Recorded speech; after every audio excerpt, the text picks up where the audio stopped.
Serre France, le réseau de conseil et d'expertise comptable présente Parole d'expert. Serre France, partenaire de la performance des chefs d'entreprise.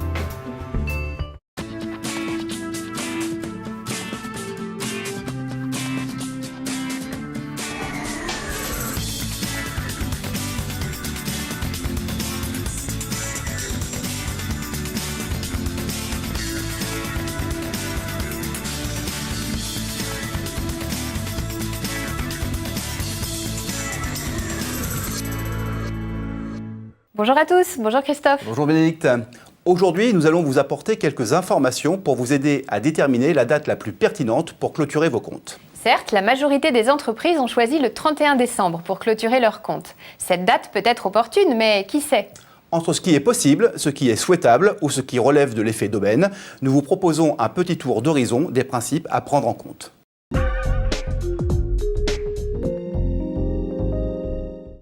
Lorsqu'on interroge un chef d'entreprise sur les motivations qui l'ont conduit à choisir sa date de clôture, la plupart des réponses peuvent se résumer autour de deux idées directrices. La logique, on clôture l'année comptable à la fin de l'année, ou le pragmatisme, mon comptable m'a dit qu'il était préférable de choisir une autre date parce qu'à ce moment de l'année, il n'avait pas beaucoup de temps à me consacrer. Au-delà de ces anecdotes, il peut être intéressant de choisir sa date de clôture en fonction des opportunités qu'elle peut offrir. Choisir une date de clôture pertinente consiste à s'interroger sur la saisonnalité. Pour un paysagiste, arrêter ses comptes au mois de juillet n'est pas forcément adapté. À cette période de l'année, l'activité bat son plein et le niveau de dette fournisseur et des créances clients est généralement important. Ce constat résulte de deux phénomènes naturels. La phase de reprise de l'activité à la sortie de la saison creuse et la mise en route de plusieurs chantiers pour lesquels seuls des acomptes auront été perçus. A l'inverse, une clôture sur le second semestre de l'année, qui marque la fin de la saison, devrait permettre de présenter un bilan plus équilibré avec des dettes fournisseurs en baisse, des créances clients au plus bas et un chiffre d'affaires bien avancé.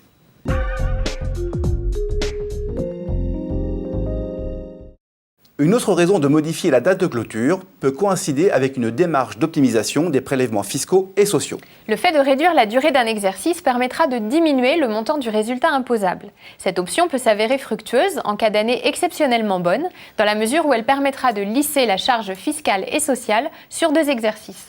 Mais attention aux effets d'optique. Réduire l'exercice comptable n'est pas une source de gain, mais ce qui n'est pas forcément négligeable, c'est une façon de lisser les effets de variation conjoncturelle.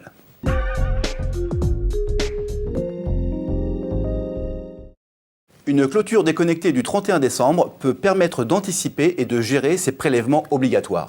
En effet, une entreprise qui clôture son exercice au 30 juin de l'année disposera de plus d'1 an pour provisionner et gérer le paiement de ses prélèvements obligatoires. Par exemple, pour une entreprise individuelle, le bénéfice dégagé au 30 juin 2016 sera déclaré au plus tard le 30 avril 2017 et pris en compte pour le paiement de l'impôt et des charges sociales sur le second semestre 2017. En d'autres termes, la variation des prélèvements obligatoires pourra être connue près d'1 an avant sa prise en compte. Ce délai pourra être mis à profit pour préparer cette régularisation.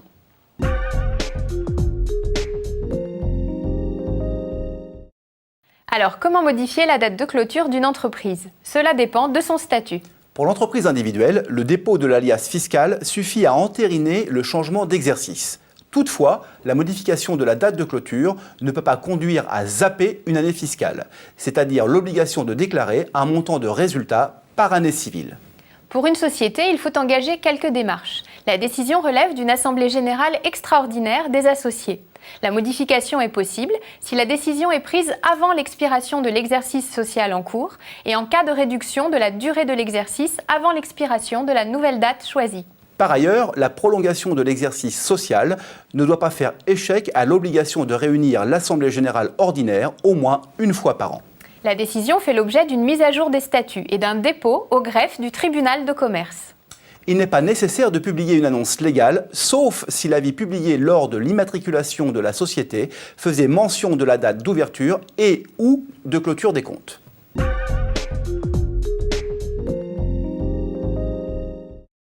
Entre logique et pragmatisme, il est important de se poser 2 minutes pour réfléchir et bien choisir la date de clôture des comptes de son entreprise. Nous espérons que cette chronique vous aura apporté quelques précieuses informations. Et n'oubliez pas, vous pouvez aussi vous rapprocher de votre conseiller d'entreprise. À très bientôt pour de nouvelles paroles d'experts.